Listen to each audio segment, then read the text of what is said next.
Hello, welcome to another edition of Comics and Pop.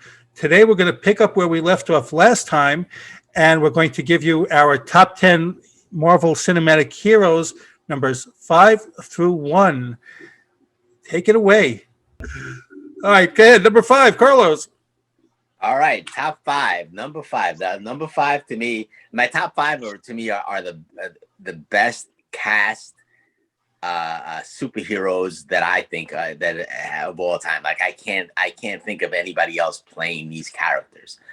So to me, number 5 was Captain America, played by Chris Evans. And when they just showed the Winter Soldier, when we watched the Falcon and the Winter Soldier, when they had the new guy who was supposed to be Captain America, and they showed him and they showed his face, it kind of like showed you how nobody else could be Chris Evans. Like Chris Evans is the perfect Captain America. The movies, the Captain America 2 and 3, the Winter Soldier and Civil War, to me are 2 of the best Marvel movies that were ever made. The first one was a little slow, the 2 and 3, to me, I put it right up there with the Avengers movies. I mean, those movies were so good, and everything about the kid is perfect for Captain America. So if they, eventually they're going to recast, well, now, obviously, I mean, it was so hard to recast him that you had to use a black guy to become Captain America. You know what I mean? No, we have to have the Falcon come in and be Captain America. It was so hard to recast an original Captain America. That's how good Chris Evans is to me.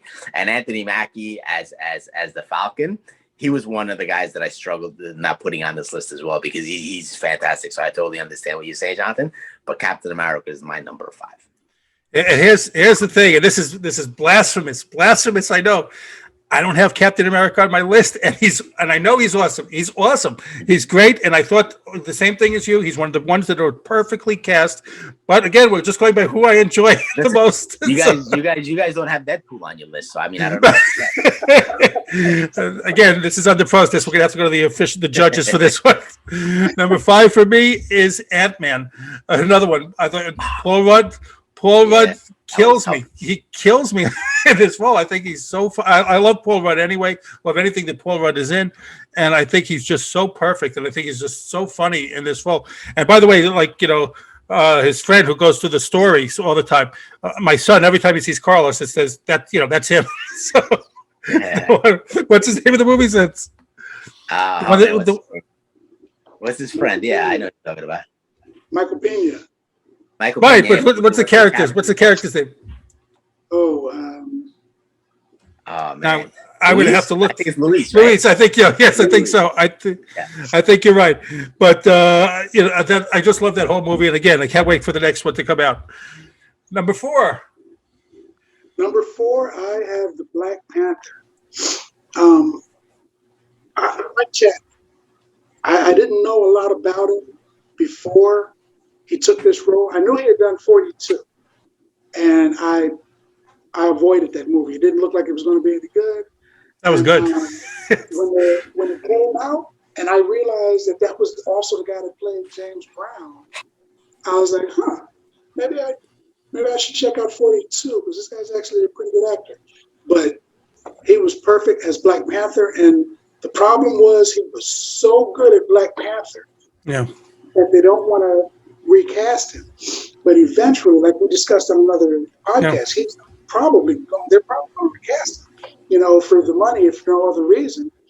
But I think whoever gets cast next, no matter how good they are, they're going to catch heat from social media, because they're stepping into some pretty big shoes, and people are going to bark about that. So, I think that character, unfortunately, I think he's gone, unless they make a completely different person, not T'Challa, but a different, Wakandan becomes the Black Panther, like Shuri's supposed to be in the next movie. But if they do another guy, it would have to be not another iteration of Chadwick's character, T'Challa, because I think that they would get grief, unfortunately.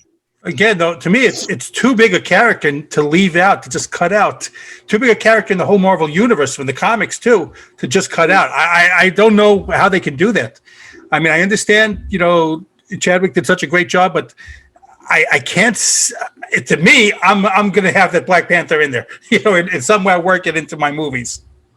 I think they're going to do it. I think they're going to replace him eventually. But I think the person that comes behind him is going to get through. I went to the comic book store the other day. I didn't tell you guys about it. I should have probably. Yes. And I looked on the shelf, and Chadwick's passing was such a big thing that when I saw a new issue of the Black Panther, I took it off the shelf and I told the guys, "This guy's dead." And then I thought about it. Wait a minute. I just said it out loud. I acted like it wasn't. I was like, hey, he's dead. You can't have a book. So I had to pretend like I didn't do that, but I did that. So. Oh, it's a character. Oh, yeah, somebody drew this. Carlos, number 4. All right, number 4. So hey, it's funny that you mentioned Ant-Man, Jonathan, because he was originally number 8 on my list, and I had to drop him. You can't have a list like this without Deadpool, so I had to drop him. So my number 4, to me, again, goes back to the perfect casting, perfect TV show, was The Punisher. And it's John Bernthal's Punisher. Punisher is one of my, top 5 favorite characters of all time. I mean, I love the Punisher so much that I sold my Amazing Spider-Man 129, which is the first appearance of him. I had but the prices are going so crazy that I just had to sell it. But anyway, I know I'll get another one someday. But Punisher was so well cast, and the show was so good.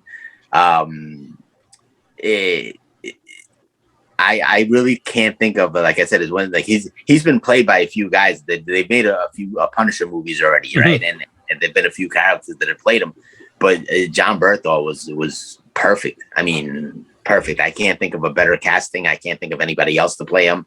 You can't name another actor that I'd be like, oh, he was probably better than John Berthal. Oh, I could see him. No, he was the perfect Punisher. So my number 4 is El Punisher.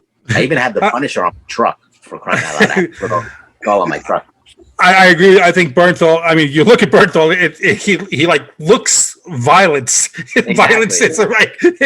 And he's just credit to him. I remember loving him in Walking Dead, and actually when they cast him as Punisher, I mean that most of the times when they cast someone, it's like, oh, I can't see this. When they cast him and said, oh yeah, that'll be good. Yeah. Right off. My number 4 is someone. Troy's already mentioned it. The same thing. My number 4 is Thor. And if we just went by the first 2 movies, I would never have included him in there, because I thought the first 2 movies, again, if I never saw them again, or maybe once every few years, I'd be okay, because they were just like boring to me. I had to sit through. They were nothing entertaining. And it all changed with that last movie. It made Thor personal, fun, engaging, funny, and he's another one. Like, just the casting is so great in that one. But he's all of a sudden become, and now I can't wait for the next Thor movie. Also, because it features the Guardians of the Galaxy, by the way. In there. But DC and Marvel, they've always mimicked one another. They've always copied each other. And now with Thor going from serious to comic, they tried to take Superman and Batman and the retelling of the Justice League and make them comical. Well, Superman, they tried to make them comical. I guess both of them in the original one. And then what Cyborg, where he's saying, I can't feel my toe, or I can feel my toes. My toes hurt. He's like, how does that even work? My toes hurt. I don't have toes. And I'm thinking, oh, that was a joke. That wasn't funny. And then Superman is like, is this guy bothering you? And I'm like, come on, man. I wish they would make Superman more, because Superman to me is like, we got to do the DC ones one day, but Superman to me is, I still go back to Christopher Reeve, and those movies from such a different tone than the new ones now. It's I think they're losing something with it. Anyway, the what? I'm sorry. You need to hire us. Yes. If anyone's listening, any casting people, any writers, we're ready. Carlos, number. Oh, that's right. So it's my number. Oh, I just did it before. So Troy, I'm sorry, number 3. Oh, 3. Okay. My 3 is Falcon Cat. I like Falcon. I like him better as Captain America. A question I have though is the entire suit vibranium? I would have to assume that it is, at least for that, because when what's his name? Ulysses Claw was talking to the guy. He's like, they've got tons of it. They weave it into their clothing. So I'm thinking, well, if they do that with their regular street clothes, they got to do it for a suit of armor they're building for some guy, right? So I'm like, well, his suit's got to be all vibrating. And if it's absorbing all the vibrations, how's he flying? Because they, with their trains that's in Wakanda, these things keep me up at night. Their trains in Wakanda, they're vibrating, but they won't move. They had to put that special, that special sonic thing around it to make it move. It's absorbing vibrations. That's the reason the Cap shield comes back. It's like a sponge. It hits the wall, it absorbs vibration, sends it back to the shield, and it comes back to him. You take a trash can and throw it against the wall, it's going to hit the wall and fall straight down. His shield bounces back because of the vibranium. So I'm thinking, how's he flying? Because as soon as it tries to move, the vibranium is going to absorb all that energy. It's just going to stand there. These are things that keep me up at night. But I like him better because he actually, they showed him progress with his fighting techniques, how he could fight in the suit, and he'd flip and hit people with the exhaust, and clothesline people with the wings. That was great. So I imagine that with his suit and with the shield, well, we've already seen he can fight Batroc now. He didn't beat him up, but he beat him off and, get off me. He beat him with him. So I think I like him, and I think I like it. They're doing a movie about him, right? Yep. I think he's Cap 4. Yeah. Yep. Yeah. So that, I guess they did too. I like it. I'm looking forward to that movie also. I want to see what they do with him and giving him a full feature. And they better be putting, and I'm sure they will now, they better be putting Winter Soldier in there too with him. Yeah. So they got the goal together. Yes. Carlos, number 3. Number three. Top 3. Here we go. This is big. So number 3 for me was I struggled not putting him higher. But number 3 was Daredevil. Charlie Cox's Daredevil. To me personally, that TV series is the best made for TV superhero series that I've ever seen in my life. That Daredevil series was so well done. Obviously, my number 4, The Punisher, came from that series. D'Onofrio's Kingpin is one of the best acting jobs for any villain that I've ever seen in anything done in anything. Charlie Cox was perfect. He was perfect. The kid that played Foggy was amazing. Everything about that show was so good. Daredevil has always been one of my favorite comic books. When I was growing up, when Frank Miller took over, that whole Frank Miller storyline, he's somebody who revolutionized comic books, and that Daredevil storyline that he did with Elektra and the hand, and it was one of the best written series that I've ever seen in my life, and that kind of like I think they kind of took that and made it into the Daredevil movie, and it was so well done, and I'm glad that they're bringing him back, Charlie Cox, into the MCU. Yeah, I am too. Making him part of it, because he's another guy that I can't really think of anybody else playing Daredevil. He did such a good job, so that's my number 3. I am happy that I've been reading that they're going to bring all those Netflix characters into the MCU as there, and I'm very happy that they're not recasting them, because I thought they did a good job with again. Maybe Iron Fist. Iron Fist. Yes, Iron Fist is the one that was a disappointment to me, because Iron Fist is one of my favorites as well, and I didn't hate it, but I if they change them, I would be okay with it. Yeah, I didn't hate him either. I just it's like okay. Yeah. Yeah. The Netflix, I loved all those Netflix ones too, and I thought they again did a good job. And I hated leaving them all off because I do like them, all of them. But my number 3, it's been mentioned, you guys. Troy mentioned it yet. I know Carlos hasn't. It's got to be coming up, but I cannot, just because Iron Man is number 3 for me. Again, Robert Downey Jr. When they cast him, I was like not sure, and because of him, we have an MCU.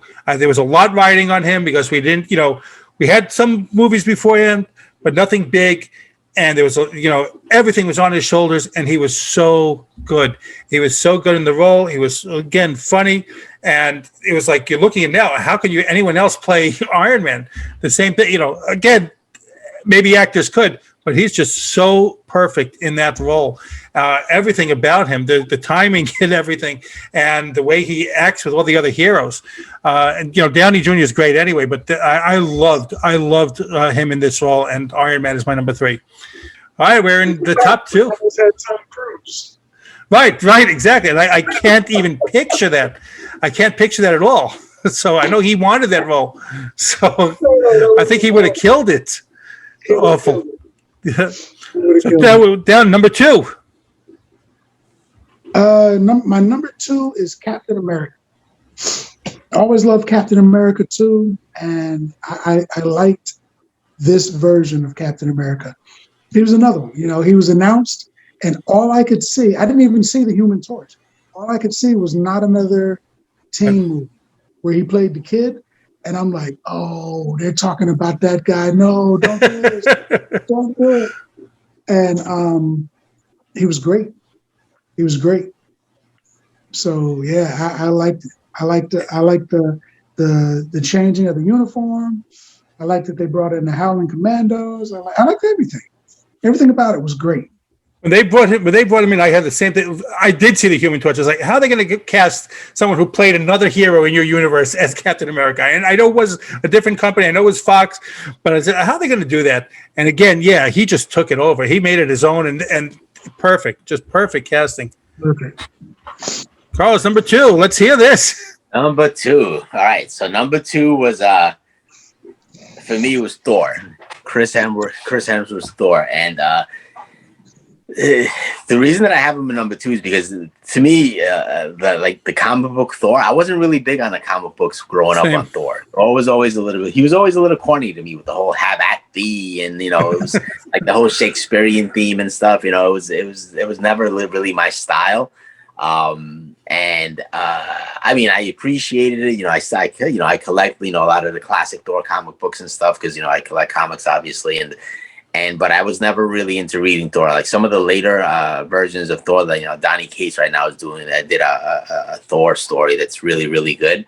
But Thor was never really one of my guys. But Chris Hemsworth, man, he totally changed it. He totally changed it for me, and he's another guy that I can't see anybody else playing Thor. He was like the perfect cast. I mean, the guy is chiseled. He looks like a god, He's the guy like he's 6'4", He's like, when you think of Thor, you think of, a picture of Tom Hiddleston with long hair, right? A lot of people say he's like a young me. I like a lot.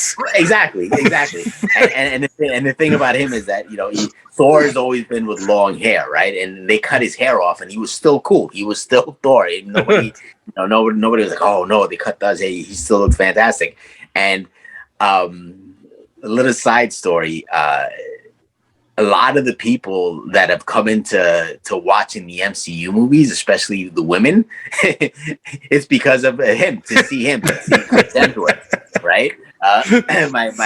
My kid's mom, my ex, when we were together, I would say, hey, let's watch a Marvel movie. She's like, oh, no, I don't want to watch that crap. I hate that crap. Now she's first in line when the movies comes out and stuff because I'm watching Chris Hemsworth, right? So, and obviously to spite me a little bit, I'm sure. Of course. But I mean, Chris Hemsworth he revolutionized the hero. He made it into, everybody knows about Thor, not so much because of Thor, but because of Chris Hemsworth. So when it comes to MCU, Thor, he's my number 2 because Chris Hemsworth kind of made it my number 2, and not because I secretly have a crush on him, because I don't. But if I did, and if I went that way. Thor's my number 2. Let's just leave it at that. And he's one of the ones that says that usually these actors say, I don't know how much longer I'm going to play him and everything. Yeah. He comes up saying, he's willing to play him as long as they want him there. He's a god. That's good. Exactly. Here's my number 2, and we had to finish that theme. So my number 2 is Star-Lord. Again, I love everything Guardians of the Galaxy I'm in for. And again, he was perfect. And I can't believe that the guy from Parks and Rec is this kind of, the chubby guy from Parks and Rec is this hero, and he is so funny. I mean, the comedy was always there with him, but now he just looks like that character. He looks like and he's, again, I would never have picked this in the comic books because I found the comic book Guardians of the Galaxy, I found it boring. I found it just like not interesting. And he's just made this movie for me. Everything about the whole franchise, I cannot wait. Again, to me, it's my favorite Marvel cinema, movies from Guardians. That scene with him and Thor in Avengers, and he's trying to mimic Thor. he's like deepening his voice. That was so funny. That was amazing. It's just great. Yeah, Chris Pratt is amazing. Yeah. All right, our number ones. My number 1. Can we do the drum roll? MCU Universe would be Luke Cage. I like Luke Cage. Mike Coulter. He's another one that when I heard that he was going to be playing Luke Cage, because the names were rolling out. LL Cool J wanted to. That I can't see. I can't see that. I couldn't see that.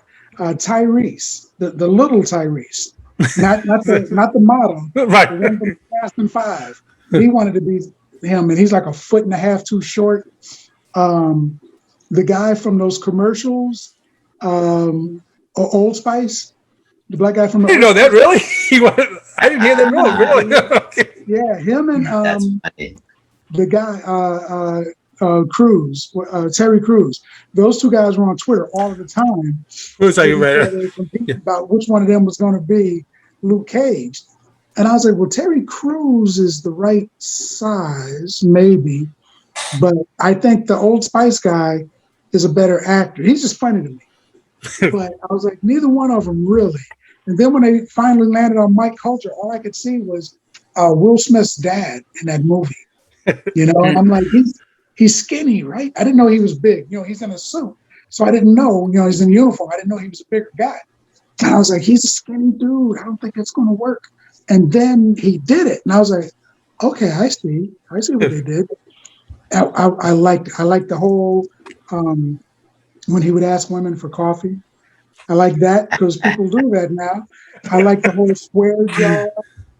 People walking around with the Pops shirt from the barber shop. Yeah. I liked it. When that show came out, it broke Netflix. Netflix was off for like an hour. And I was like, oh, that's cool. You broke my show. That kind of sucks. But it's cool that it was that big of a thing. I liked it. And then when they brought in, they had it might have been 2 episodes where he was running from the gang guys, and he was trying to keep Piranha alive, and him and Danny got together. And then it was actually a Power Man and Iron Fist episode. Mm-hmm. And I was like, oh, they got to make a show. They got to get a new Iron Fist, but they got to make a show. And I was great. I really liked that show. I really liked it. He was great, and he's so good in Evil. Now, you watch Evil? Yes. He is so good in Evil. I heard about that show. I want to watch it. That's a good show. That show's a creepy show. I'll tell you that. But there are a couple of episodes that really creep me out of that show. But that show puts me in mind of X-Files, because when I used to watch X-Files, and the show would go off, yes. And you would wonder, was there really a monster? Or what, was it not a monster? Maybe it wasn't. And then, the whole thing, maybe it's a conspiracy. That's what this is. It's like, is there really a demon? Was it? I think it was. No, it was. That was good. I like that. That episode with all the kids singing that jingle that gets them all. Do you remember that one? All the kids. Right, all the kids like have this watching this YouTube video and they're all singing that song from the YouTube video and it gets them all evil. That song kept staying in my head afterwards, and it's like get this out. So, it's on Paramount Plus. It's on Paramount Plus now. So we get it. Yeah, no, he's good. Coulter's good. All right, number one. I'm sorry. Let's see here. Number one, Carlos. So Luke Cage was another guy I had a rough time leaving him off my list. That show was so good, and I'm a big hip hop guy. So the soundtrack, I mean, the music that they put in that show was so good as well. I was actually the villains too were great in that. The villains, everything about like I said, those Netflix series, man, were so good. Mm-hmm. Not all of them, but the Luke Cage, Daredevil, Punisher, Don't you leave off Jessica Jones. Don't you leave off Jessica Jones. Jessica Jones. But that would be another thing. Yeah. But anyway, I was a little upset that they didn't cast my friend Troy Cannon as Luke Cage. But exactly. We'll leave that for another thing. I was on YouTube, Facebook. I thought Panther was trying to do it. I was like, I'm as big as him. Yeah, look. Maybe nobody knows me, but yeah. If they would have known about bison muscle, I think they would have put you in there. Yeah, the bison muscle. That's right. But number one, right? So number one for me. Oh, let me see. Let me sit down. Who is it going to be? Korg. I mean, Korg from. Yes. Number one. I mean, obviously, you can't have a list, and with me, and number one, not always be Iron Man. Iron Man is obviously my favorite comic book hero. He's my favorite movie hero. He's my favorite dreaming hero. He's my favorite life hero. He's my if I were a gay hero, and everything you can imagine, hero is Iron Man. Iron Man is my guy. He was perfectly cast. That first Iron Man movie was, to me, the best, because the best of all MCU movies. It introduced the whole MCU universe that we know today. I remember sitting there. I saw that movie with my friend Sean, who passed away and is no longer with us. And I remember sitting there watching it, and I was like, I mean, almost teary eyed when they showed the armor and stuff, because I couldn't, growing up. I mean, I remember the Mego Iron Mans and stuff, and just the cartoon shows for Iron Man. It was kind of like standstills that they would show, and seeing Iron Man. I mean, the way they made the armor and stuff, and it started opening up, and steam started coming out and stuff. So Iron Man number one to me is Iron Man is the perfectly cast hero. Robert Downey Jr. Like I said, you can't really think of anybody else ever playing Iron Man, and it's one of those things where he was so good that they had to freaking kill him. They had to get rid of him. They couldn't. Doctor Strange couldn't wield the thing. The Hulk. It had to be Iron Man. My guy had to be killed. But Iron Man number one always, and I'm kind of shocked and surprised that he's not number one on your guys' list as well. Well, I'll say this with him there too. He was another one that said he wanted out, and it was really upsetting that he was done with his contract, and he said they let him be killed off. Thankfully, I'm reading now that he's not closing the door to coming back again. So I hope that he does come back in some way in the Marvel Universe, because it's not the same without him in it. So my number one is going to be no less of a shock than Carlos's number one. So my number one, still always Spider-Man. I love Spider-Man, every version of it. But Spider-Man's Spider-Man has been my hero since I was a little kid. I moved around a lot. I lived in different countries. I always found Spider-Man comics in that country. I always identified with Spider-Man. He was like the shy kid, the loner that shy on the outside, but inside, you got to know them. Cracked the joke, was funny and stuff. So I always identified with Spider-Man, and always because he's a teen. He's a teen going out. He's a teen fighting all these older villains.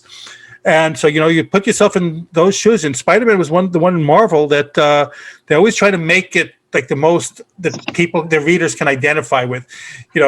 He had all these troubles. DC never did that. The heroes were like always above, beyond everything. But Marvel changed it so like the heroes, they're just like us, except they're also fighting these superpowered villains. So, and I think again, I agree with you guys. Tom Holland has raised it to another level. I like Tobey Maguire, I like Andrew Garfield, but Tom Holland has been perfect. He has been so great in that role, and I just love. And I again can't wait for the next movie. I did not love the ending of the last one, but with the identity revealed. But we'll see what happens in this one. Looking forward to it. Anyway, Curious what they're going to do with that, because people. I mean, they said it, so they're going to have to what do they do? I mean, it's identity's out there. Well, I think they're going to figure some way to write it off that it's a mistake, like in the comics. It's like, oh no, it can't really be him. I had lunch with him when Spider-Man so no, it's not that. And even Marissa Tomei as Aunt May. I mean, that was this is the first one that's been a younger Aunt May that they've shown in the. I just love the whole thing that they've done with this the last series. But and it's funny that when you say about the ending of the last Spider-Man, when they announced that he was Spider-Man, that's another reason why it makes Iron Man so badass. At the ending of Iron Man #1, he just came out there and said, "I'm Iron Man." Fuck all of you, The only thing with Iron Man, I love the first movie. I did not care about the next one after. No, yeah. The second one was okay. The third one was horrendous. But I mean, that doesn't take anything away from Downey. He's great. The movie was just they killed the Mandarin, so that's what killed the movie. Well, anyway, that has been our top 10, the Comics and Pop top 10 Marvel Cinematic Universe heroes. Let us know. Drop us a line in the comments. Do you agree? Do you disagree? Who did we leave off? I know I left a lot off that should have been there. Some of us see. Let us know also if some of us stretch the rules a little bit, what you think about that. But anyway, let us know. Again, thank you for listening. Thank you for watching. And please hit the subscribe button. Until next time, this has been Comics.